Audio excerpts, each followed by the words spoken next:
Assalamualaikum warahmatullahi wabarakatuh. Perkenalkan, nama saya Devi Andini, NIM 1822070. Saya dari reguler 2 jurusan Administrasi Negara. Di sini saya akan membahas tentang teori organisasi, di mana saya mendapatkan tema yaitu tentang komunikasi dan koordinasi dalam organisasi.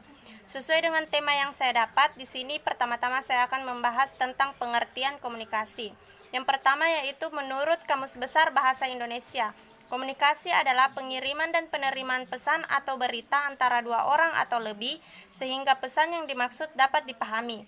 Yang kedua yaitu menurut Evan M. Rangers dalam Suranto mendefinisikan komunikasi sebagai proses yang di dalamnya terdapat suatu gagasan yang dikirimkan dari sumber kepada penerima dengan tujuan untuk merubah perilakunya.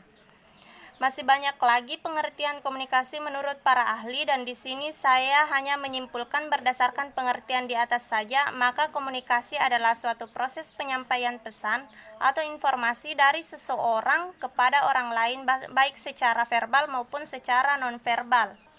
Penyampaian pesan ini juga dapat dilakukan dengan menggunakan simbol, tanda, ataupun tingkah laku.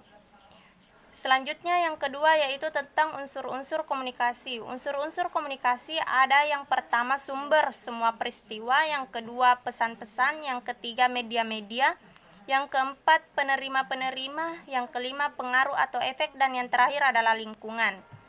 Selanjutnya ada bentuk-bentuk komunikasi. Yang pertama yaitu komunikasi interpersonal, di mana komunikasi ini adalah komunikasi antar dua pribadi yang berlangsung dari diri seseorang, itu berperan baik sebagai komunikator maupun sebagai komunikan.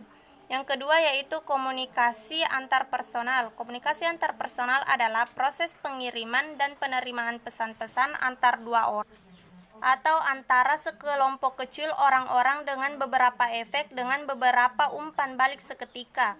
Yang ketiga yaitu komunikasi dalam bentuk kelompok.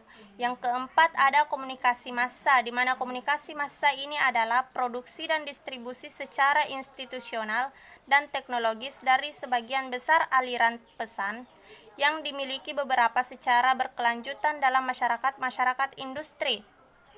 Kemudian ada prinsip-prinsip komunikasi, di mana prinsip itu terdiri atas komunikasi sebagai suatu proses, yang kedua komunikasi sebagai suatu sistem, yang ketiga komunikasi sebagai interaksi atau transaksi, yang keempat komunikasi dapat disengaja maupun tidak disengaja. Kemudian yang kedua yaitu ada tentang koordinasi dalam organisasi, di mana koordinasi ini atau coordination adalah proses pengintegrasian tujuan-tujuan dan kegiatan-kegiatan pada satuan-satuan yang terpisah. Koordinasi juga dapat dibutuhkan bagi organisasi-organisasi yang mendapatkan tujuan yang tinggi. Misalnya, menurut James D. Thompson, ada 3 macam saling ketergantungan di antara satuan-satuan organisasi, yaitu diantaranya ada yang dinamakan saling ketergantungan yang menyatu, ada yang dinamakan saling ketergantungan, dan ada yang dinamakan pula dengan saling ketergantungan yang timbal balik. Sedangkan prinsip-prinsip koordinasi ada yang dinamakan kesamaan, orientasikan, organisasi, rumusan, diskusi, informasikan, negosiasikan, aturan jadwal, solusikan, insafkan. Kemudian jenis-jenis koordinasi ada 2 yaitu koordinasi vertikal dan koordinasi horizontal. Itulah pembahasan dari materi komunikasi dan koordinasi dalam organisasi. Selanjutnya saya akan melangkah ke contoh organisasi yang berkaitan dengan pandemi corona.